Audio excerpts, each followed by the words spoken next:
Simpleng-simple pero ubod na sarap, Vicky. Ang pang midnight snack natin ngayon. Ano? Ang kakanin na ito nagawa sa malagkit na bigas, gata, asukal at itlog. At niluluto po sa sa pugon. At Igan, naipasa na pala yan sa iba't ibang henerasyon at hinihinalang kapatid ng isang Japanese dessert. Narito na po ang Midnight Snack kasama si Mikel Daez. Ang handa namin sa inyo ngayon ay isang recipe na passed on from generation to generation. Ito ang inutak. Hindi ko pa ito natitikman pero feeling ko talaga, kahit weird yung pangalan, masarap siya. Alamin natin. Native delicacy ng Taguig ang inutak at kadalasang mga babae raw nagluluto nito noong araw. Gawa sa giniling na malagkit na bigas, gata, asukal at itlog.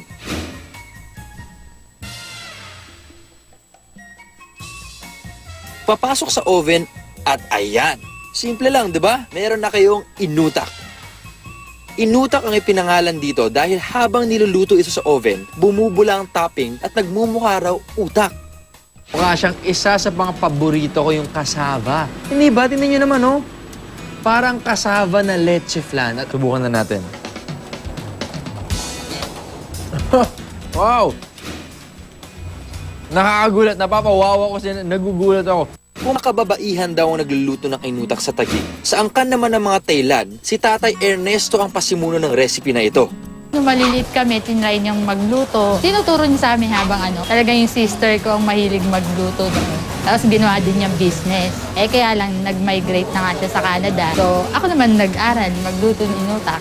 Kakaunti na lamang daw sa mga taga-Taguig ang nagluluto ng inutak ngayon. At walang makapagsabi kung sino ang nakaimbento ng kakaning ito. Ang hinala ng ilan, kapatid ito ng sikat na dessert ng mga Hapon, ang mochi. Pero dahil sa gata na likas namang ginagamit ng mga Pilipino noon pa, dahil sa dami ng supply at kasikatan nito sa Central at Southeast Asia, malamang ay bunga na naman ito ng pagiging creative ng panlasang Pinoy. Kaya ang turing sa inutak, original Pinoy recipe. Sana ay may pagpatuloy pa ang pagpapamana ng putahing ito. Sayang naman, di ba?